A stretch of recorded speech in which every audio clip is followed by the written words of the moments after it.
Welcome. आज हम class 6 mathematics में जो चैप्टर फ्रैक्शंस का दिया गया है, वहाँ पे फ्रैक्शंस एंड डेसिमल्स जो चैप्टर है उसमें जो फ्रैक्शंस है उसके बारे में हम जानकारी हासिल करेंगे। इससे पहले भी हमने फ्रैक्शंस के बारे में कुछ जानकारी हासिल की है।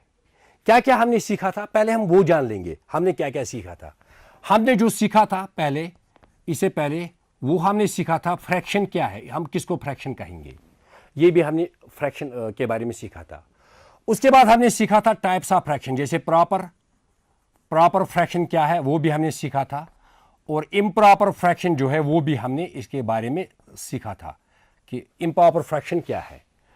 तो उसके बाद हमने और एक चीज़ वहाँ पे और एक चीज़ की जानकारी हासिल की थी, वो ये था कि हाउ वी कैन कन्वर्ट, हम कन्वर्ट किस तरीके से एक इम्प्रॉपर फ्रैक्शन को मिक्सड न्यूमेरल में। मिक्सड आपको पता है ना, हाँ, मिक्सड में यहाँ पे लिख रहा हूँ, आपको अंदाजा होगा, याद होगा आपको, जैसे मैं आपको यहाँ पे लिख रहा हूँ, ये इसको हम मिक्सड कहते हैं, यानी इसमें एक होल पार्ट होता है, एक फ्रैक्शनल पार्ट होता है। तो ये जो इम्प्रॉपर फ्रैक्शन होती है, इसकी जो दूसरी शक्ल होती है वो मिक्सड फ्रैक्शन होती है। ये चीज़ें हमने इससे पहले सीखी हैं कि फ्रैक्शन क्या है, प्रॉपर फ्रैक्शन को हम किसको कहेंगे, इम्प्रॉपर फ्रैक्शन किसको कहेंगे, मिक्सड न्यूमेरल क्या होता है, इम्प्रॉपर फ्रैक्शन को हम कैसे कन्वर्ट करेंगे एज ए मिक्सड न्यूमेरल। तो उसमें जो चीज़ें रह गई अब, जिनके बारे में आज हम कोशिश करेंगे सीखने की, वो है like and unlike fractions. Like and unlike fractions के बारे में हम जानकारी हासिल करेंगे। उसके बाद कंपैरिजन ऑफ फ्रैक्शंस। कंपैरिजन का मतलब है हमें पता चलना चाहिए कि अगर हमारे पास दो फ्रैक्शंस हैं, उनमें से कौन बड़ी है कौन छोटी है। उसके बाद एडिशन और सबट्रैक्शन ऑफ फ्रैक्शंस के बारे में हम जानकारी हासिल करेंगे। तो फिलहाल हमारी कोशिश रहेगी कि इन तीनों जो यहाँ पे कॉन्सेप्ट्स है उनके बारे में हम जानकारी हासिल करेंगे। तो सबसे पहले हम करेंगे लाइक एंड अनलाइक फ्रैक्शंस पे हम बात करेंगे आज। ये लाइक और अनलाइक फ्रैक्शंस क्या है बेटे, आपको पता ही है, क्योंकि फ्रैक्शंस के बारे में आपने जानकारी हासिल की है। मैं यहाँ पे कुछ फ्रैक्शंस लिख रहा हूँ, आप इनको गौर से देख लीजिएगा। जैसे मैं यहाँ पे लिख रहा हूँ 1/2, 3/5, 7/9, 6/11, 2/15, or I may write here 2/5, I am writing here 2/5 and 3/11. So these are some fractions. You know, these are all proper fractions because their numerator is less than their denominator. Now, if I take these two fractions, this and this, 3/5 and 2/5. So what is common in these two fractions? Yes, exactly. The denominator is common in these two fractions. इन दो fractions में जो denominator है वो same है, यानी यहां पर भी डिनोमिनेटर सेम है, यहां पर भी डिनोमिनेटर से वही 5 है। तो इस तरीके से अगर ये जो फ्रैक्शंस है इनको हम कहेंगे लाइक फ्रैक्शंस, इनको हम कहेंगे लाइक फ्रैक्शंस। आप याद रखिएगा इसको, यानी लाइक फ्रैक्शंस वो फ्रैक्शंस होते हैं जिनका डिनोमिनेटर सेम हो और न्यूमरेटर चाहे सेम हो या न सेम हो। अगर न्यूमरेटर जो ऊपर वाला हिस्सा है वो चाहे सेम हो या न हो, लेकिन डिनोमिनेटर लाजमी सेम होना चाहिए।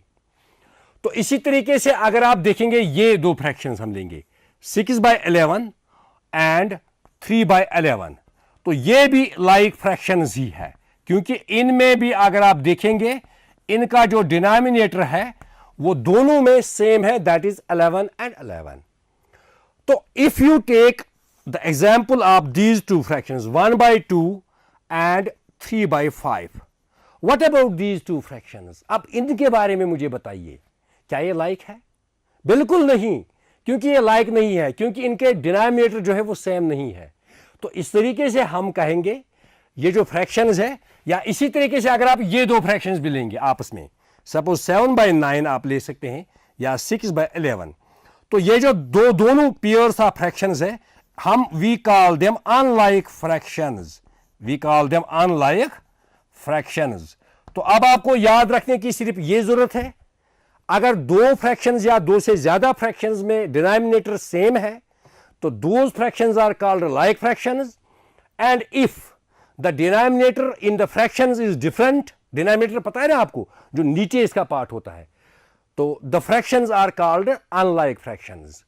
तो बस इतना ही आपको याद रखना है इस बारे में, अनलाइक और लाइक के बारे में ये क्या होता है, क्योंकि आगे ये चीज हमें कंपैरिजन ऑफ फ्रैक्शंस में मदद मिलती है, इससे हम इजीली कंपेयर करते हैं फ्रैक्शंस को। तो उसके बाद क्या करेंगे हम, उसके बाद अब हम कंपेयर करेंगे फ्रैक्शंस को, हम कंपेयर करेंगे। यानी अगर आपके पास दो फ्रैक्शंस दिए गए हैं तो उन दो फ्रैक्शन में से आपने ढूंढना है कि जांच करना है इसमें से कौन बड़ी है और इसमें से कौन छोटी है। फॉर एग्जाम्पल अगर यहां पे लिख रहे हैं हम 1/2, या ऐसा हम करेंगे 1/2 नहीं लिख रहे हैं, मैं यहां पे लिख रहा हूं 1/4। 1/4 इज अ फ्रैक्शन, तो यहां पे लिख रहा हूं 3/4। तो आपको बताना है इनमें से कौन सी फ्रैक्शन बड़ी है और कौन सी फ्रैक्शन छोटी है।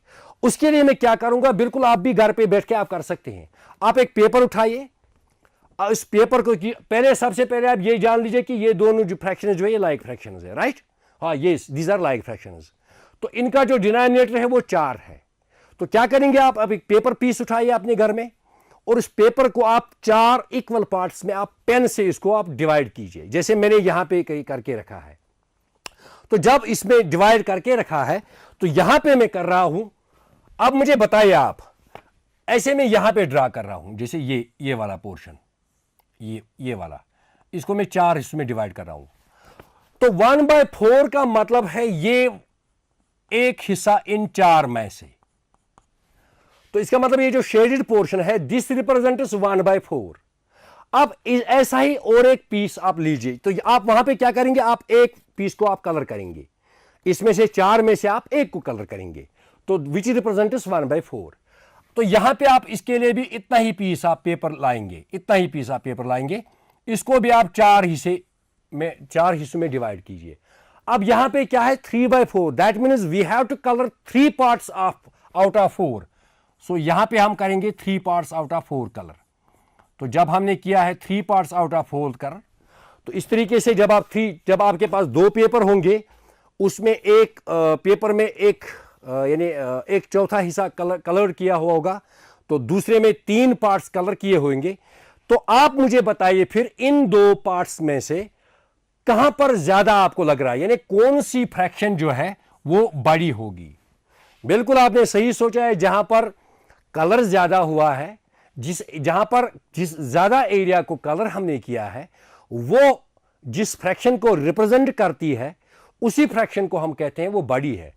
तो इसका मतलब है ये वाली फ्रैक्शन जो है ये 3/4, this is bigger than the fraction 1/4। तो हम ऐसा लिख सकते हैं 1/4, ये जो 1/4 है इज लेस देन, हम इसको ऐसे लिख सकते हैं इज लेस देन 3/4। लेकिन मैथमेटिकली हम ये जो लेस देन है इसके लिए एक सिंबल है। आपको मैं यहां पे 2 सिंबल्स बताऊं, आप इत्मीनान से रहिए, बिल्कुल ज्यादा आपको परेशान होने की जरूरत नहीं। 2 सिंबल्स हम इस्तेमाल कर रहे हैं, वो कौन से सिंबल्स है, बिल्कुल इजी याद रखना है। ऐसे सिंबल्स होते हैं, ऐसे, और ये 2 सिंबल्स होते हैं। अब इसको हम पढ़ते हैं लेस देन और इसको हम पढ़ते हैं ग्रेटर देन। अब आपको परेशानी हो रही होगी, यार ये तो एक जैसे लग रहे हैं, तो अब लेस देन का कैसे याद रखेंगे, उसको कैसे याद रखेंगे। बिल्कुल कोई आपको परेशानी नहीं है। ये इस्तेमाल हम इसलिए करते हैं, देखो मैं आपको बताऊंगा, एक ट्रिक यहां पे बता रहा हूं। हमने 1/4 इज लेस देन, इसका मतलब है ये सिंबल ऐसी होगी 3/4। तो आपको सिर्फ ये चीज याद रखना है, जिस तरफ बड़ी फ्रैक्शन हो उस तरफ ये 2 हिस्से होने चाहिए, यानी जैसे इसको टांगे भी कह सकते हैं, तो ये 2 हिस्से होने चाहिए। और जिस तरफ छोटी फ्रैक्शन हो उस तरफ ये वर्टेक्स होना चाहिए, कोना होना चाहिए। तो ये एक आसान तरीका है याद रखने का कि किस तरीके से हम इन 2 सिंबल्स को इस्तेमाल करेंगे। अगर मैं ऐसा ही इसको रिवर्स में लाऊंगा, जैसे 3/4 पहले लिखूंगा और 1/4 उसके बाद में लिखूंगा, तो अब मुझे बताएं हम कौन सी यहां पर सिंबल इस्तेमाल करेंगे। क्या ये करेंगे इस्तेमाल या ये करेंगे इस्तेमाल? सही बात है, बिल्कुल ये करेंगे हम इस्तेमाल। तो क्योंकि ये जो 3/4 है ये 1/4 से बड़ा है, तो यहां पर हम पढ़ सकते हैं इसको 3/4 इज ग्रेटर देन 1/4।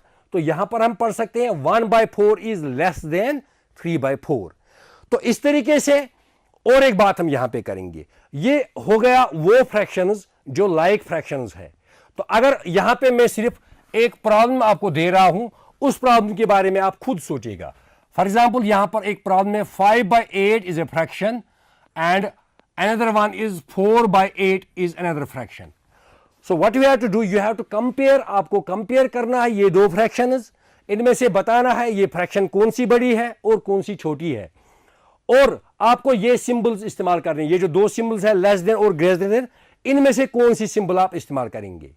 आपके पास तीसरी सिंबल भी है, वो मैंने आपको अभी नहीं बताई। पहले सिंबल आपने पढ़ी थी लेस देन, उसके बाद आपने पढ़ी थी ग्रेटर देन, उसके बाद आपके पास ये दो सिंबल है, इसके बारे में आपको जानकारी है ही पहले से ही, क्योंकि आप जानते हैं इसको कहते हैं इक्वल।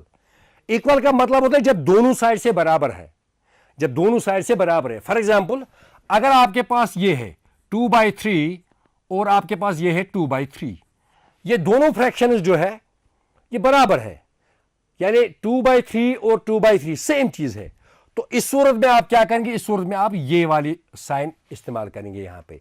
इसका मतलब है ये 2/3 जो है ये बराबर है 2/3 के बराबर है। तो इस तरीके से ये जो तीन सिंबल्स है, ये तीन सिंबल्स हम इस्तेमाल करते हैं फ्रैक्शंस को कंपेयर करने में। तो अब यहां पे जो एक प्रॉब्लम मैंने आपको दी है, इसको आप खुद करेंगे और यहां पर आप देखेंगे कि कौन सी सिंबल आप इस्तेमाल करने जा रहे हैं। मैं आपको और एक प्रॉब्लम एडवांस में देके रख रहा हूं, उसको भी आप करेंगे। जैसे यहां पे लिख रहा हूं 2/4 एंड 1/2, ये भी दो फ्रैक्शंस है, तो इन दो फ्रैक्शंस को भी आपने कंपेयर करना है, देखना है कि इनमें कौन सी बड़ी है कौन सी छोटी है, या क्या दोनों बराबर है। तो अभी इसके बारे में हमने नहीं सीखा, लेकिन हम सीखेंगे आगे इसके बारे में, तो बाद में आप इसको करेंगे अपने आप खुद करेंगे इसको। तो इसका मतलब है हमने कंपैरिजन किया है। अब हम क्या करेंगे यहां पे, और मैं एक एग्जांपल ले रहा हूं। जैसे यहां पे एक एग्जांपल है, फॉर एग्जांपल मेरे पास एक पेपर है, ये वाला एक पेपर है, इस पेपर को मैंने 8 हिस्सों में कंपेयर किया, डिवाइड किया है, राइट। तो इसी तरीके से मैं क्या करूंगा, यहां पे मैं इसको मैं 8 हिस्सों में डिवाइड करूंगा। 8 हिस्सों में अगर एक रेक्टेंगल को डिवाइड आपने करना है, बिल्कुल इजी है। पहले आप रेक्टेंगल को 2 हिस्सों में डिवाइड कीजिए, फिर आप ऐसे 2 हिस्सों में डिवाइड कीजिए तो बन गए 4 हिस्से, तो फिर हर हिस्से को आप 2-2 हिस्से कीजिए तो बन गए हमारे पास इक्वल 8 पार्ट्स।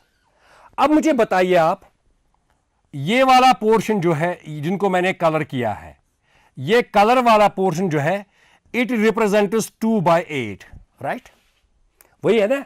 2 को मैंने कलर किया है 8 में से, तो इट रिप्रेजेंट्स 2/8।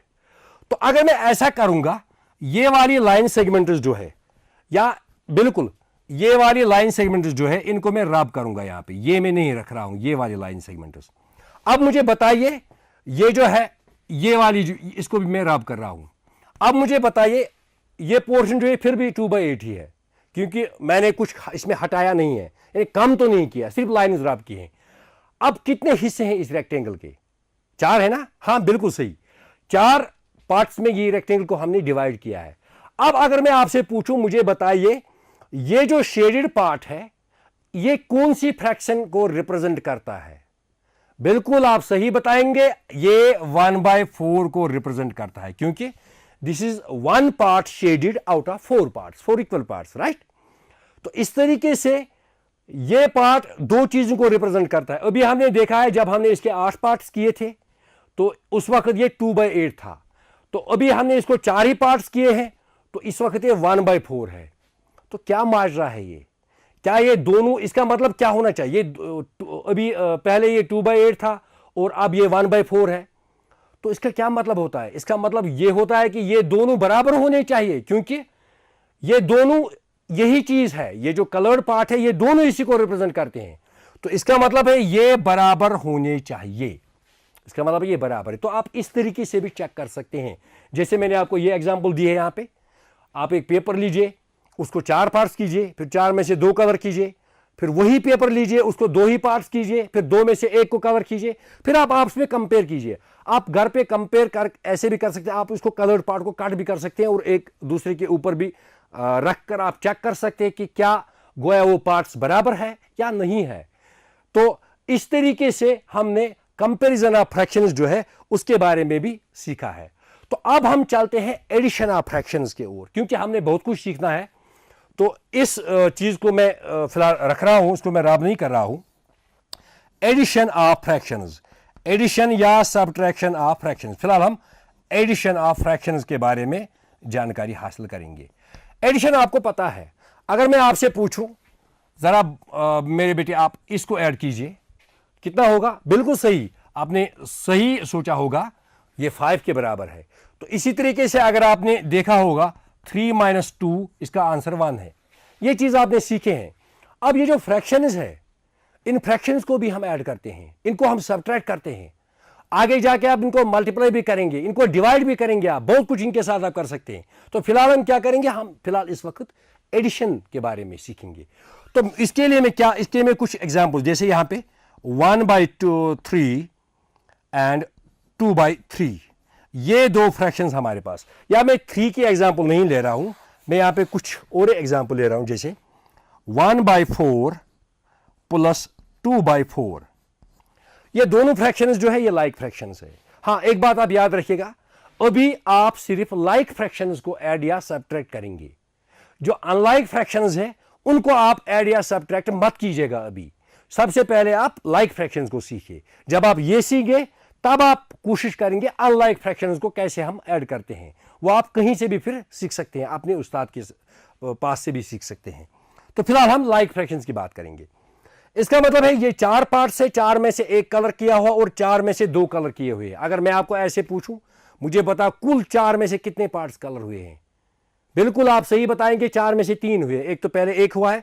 जैसे यहां पे अगर आप देखेंगे ये वाला हमारे पास है, तो या ऐसा करेंगे हम, यहां पे मैं एक फिर से एक रेक्टेंगल ड्रा कर रहा हूं, इसको मैं 4 पार्ट्स में डिवाइड कर रहा हूं। सबसे पहले मैंने 1/4 का मतलब है, इसको मैंने ये वाला पोर्शन, दिस रिप्रेजेंट्स 1/4। अब उसके बाद 2/4, क्योंकि 4 तो है, अब 2 को मैंने कलर करना है और, जैसे मैं यहां पे कर रहा हूं, 2 को मैंने कलर करना है और। अब आप मुझे बताइए कि मैंने कुल कितने पार्ट्स को कलर किया है? सही बात, बिल्कुल आप कहते हैं 3/4 पार्ट्स को मैंने कलर किया है। इसका मतलब है ये 3/4 होगा। तो इसका मतलब यहां पर हम जवाब लिख सकते हैं 3/4। तो इसी तरीके से अगर आपसे मैं पूछूं 1/2 प्लस 1/3 प्लस 2/3, इसको आपने ऐड करना होगा। सबसे पहले हम क्या करेंगे, एक रेक्टेंगुलर पीस लेंगे, या आप ऐसा करो एक ट्रायंगल आप लीजिए जिसके बराबर बराबर साइड्स है। तो इसको आप ऐसे डिवाइड कर सकते हैं 3 पार्ट्स में, 3 इक्वली पार्ट्स में आप डिवाइड कर सकते हैं इसको, या कोई भी आप लीजिए, आप रेक्टेंगल को कीजिए, कोई परेशानी नहीं है। तो यहां पर क्या है 1/3, तो आपने एक पार्ट को कलर करना है। तो 1/3 में से आपने एक पार्ट को कलर करना है। उसके बाद 2/3, उसके बाद तो 3 में से 2 को कलर करना है। फिर फिलहाल तो हम कर रहे हैं, ये हो गया 1 और ये हो गया हमारा दूसरा पार्ट। तो इस तरीके से अगर आप देखेंगे हमने पूरी की पूरी ट्रायंगल को कलर किया है। तो हमारे पास कितने ट्रायंगल्स थे? 1। तो इसका मतलब है जो टोटल जो कलर्ड पार्ट है दैट इज 1। तो आप परेशान मत हो जाइएगा, ये 1 क्यों आया यहां पे। आप इसको ऐसे भी लिख सकते हैं, क्योंकि 3 पार्ट्स थे तो हमने 3 में से 3 को कलर किया है। 3 पार्ट्स है और तीनों को कलर किया है। ये बिल्कुल, जब पूरे को हम कलर करते हैं तो इसका मतलब है हम कंप्लीट आइटम को कलर करते हैं, कंप्लीट आइटम को कलर करते हैं। तो इस तरीके से हमने 1/3 और 2/3 को भी ऐड किया है। अब अगर मैं आपसे पूछूं, इस जो हमने अभी पिक्चर ड्रा की है, अब इसके बगैर हम कैसे ये सीखेंगे, ये जानेंगे कि ऐड करना होगा फ्रैक्शंस को। जैसे अगर मैं यहां पे लिख रहा हूं 2/3 प्लस 5/3, ये दो फ्रैक्शंस है, लाइक फ्रैक्शंस है, लेकिन एक फ्रैक्शन जो है वो प्रॉपर है और दूसरी फ्रैक्शन जो है दैट इज इम्प्रॉपर। तो इसमें कोई हर्ज नहीं है। अगर एक प्रॉपर फ्रैक्शन और एक इम्प्रॉपर फ्रैक्शन हो, आप इसको ऐड कर सकते हैं, बशर्ते कि इस वक्त अगर वो लाइक है। अगर अनलाइक है तो तब दूसरा तरीका हमने इस्तेमाल करना होगा। तो अभी हमने क्या सीखा है, फिलहाल मैं क्या कर रहा हूं, यहां पे 5 नहीं लिख रहा हूं, मैं सिर्फ यहां पे लिख रहा हूं 1 ही लिख रहा हूं। तो अभी 3 पार्ट्स में से आपने 2 को कलर करना है, तो 3 पार्ट्स में से आपने 1 को कलर करना है। तो पहले आपने 2 को कलर करना है, फिर आपने 1 को कलर करना है। तो टोटल में आपको कितने को कलर करना है? 3 पार्ट्स को ना। हाँ, तो इसका मतलब है 3 पार्ट्स को कलर करना है आउट ऑफ 3 पार्ट्स में से आपने 3 पार्ट्स को कवर करना है। ठीक है, तो जब तीन पार्ट्स को तो इस तरीके से हम अब इसके बगैर भी जो हमारे पास जो ग्राफिक्स है, जो हम ये रेक्टेंगल ड्रा करते हैं, इसको पार्ट्स में डिवाइड करते हैं, फिर कलर करते हैं, इसके बगैर भी हम कह सकते हैं। तो ये जो हमारे पहले दो पार्ट्स को कलर करना था, फिर एक पार्ट को कलर करना था, तो हो गया total 3 parts out of 3 parts. तो 3/3 को हम 1 आंसर लिख सकते हैं। और दूसरी बात भी जो हमने आखिर की है यहां पे, अगर मैं यहां पे लिख रहा हूं जैसे 4/7 प्लस 2/7, ये भी दो लाइक फ्रैक्शंस है। अगर मैं आपसे पूछूं भाई मुझे बताइए कि इनका जोड़ क्या होगा, इनका जमा क्या होगा, आप यहां पे आप गौर कीजिए, यहां पर 2 और 1 को आपने ऐड किया है, तो इसी तरीके से यहां पर भी आप 4 और 2 को ऐड करेंगे सिंपली। 4 और 2 दैट इज 6/7। तो इसका मतलब है अगर 4/7, इसका मतलब है 7 पार्ट्स में से जब आपने 4 का कलर किया है पहले, फिर वही 7 में से आपने 2 का कलर किया है, तो टोटल आपने कलर किया है 6 पार्ट्स को कलर किया है, तो इसका मतलब है 6/7। तो ये था एडिशन के बारे में। अब अगर आपके पास सब्ट्रैक्शन हो, तो सब्ट्रैक्शन को आप कैसे करेंगे? बिल्कुल इजी है, आपको कोई परेशानी नहीं है। यहां पर ये चीज मैं रब कर रहा हूं ताकि हम यहां पे सब्ट्रैक्शन जो है वो हम सीखेंगे, क्योंकि मुझे पता है आपको लाइक और अनलाइक फ्रैक्शंस के बारे में आप मालूमात होगी वो कैसे करते हैं। तो अब हम सीखेंगे यहां पे subtraction of fractions, subtraction of fractions के बारे में। तो याद रखिएगा सब्ट्रैक्शन के लिए भी आपके पास लाइक फ्रैक्शंस होने चाहिए इस वक्त।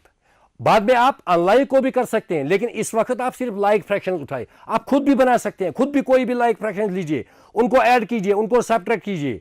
अपने टेक्स्ट बुक में देखिए, वहां पर बहुत सारे लाइक फ्रैक्शंस आपको मिलेंगे। तो यहां पर मैं लिख रहा हूं यहां पे 3/4 माइनस 1/4, ये चीज आपने देखना है। तो 3/4 का मतलब है, अगर मैं आपको एक ग्राफिक के जरिए यहां पे सिखाऊंगा। आप एक रेक्टेंगल ड्रा कीजिए या कोई भी फिगर, इसको 4 हिस्सों में आप डिवाइड कीजिए। तो 4 हिस्सों में पहले आप 3/4 को कलर करेंगे। आप जैसे आपने ये मैंने 3/4 को कलर किया है। इसके बाद हमें क्या करना है? माइनस करना है। माइनस का मतलब होता है हटाना, जोड़ना नहीं। माइनस का मतलब होता है हटाना। फिर एक पार्ट को, 4 में से एक पार्ट को हटाना है हमने कलर। तो क्या करेंगे हम? इस एक वाले पार्ट को हम हटाएंगे कलर, इसका कलर हटाएंगे। जब हमने एक पार्ट जो है उसको हटाया कलर, तो हमारे पास क्या बचा? हमारे पास बचा 2 parts coloured out of 4 parts में से आपने एक का कलर हटाना है।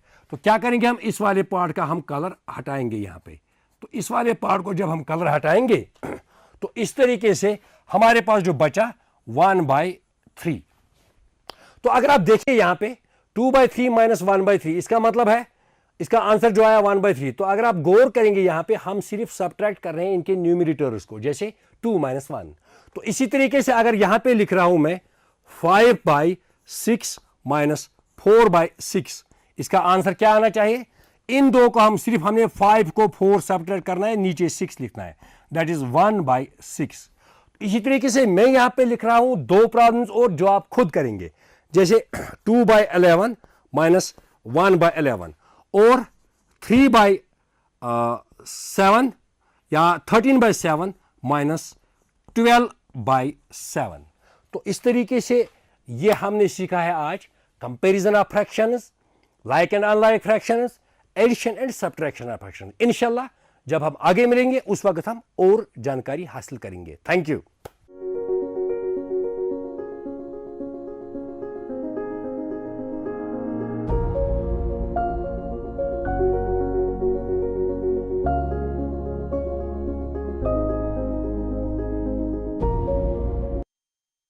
कब्र ज़हरा।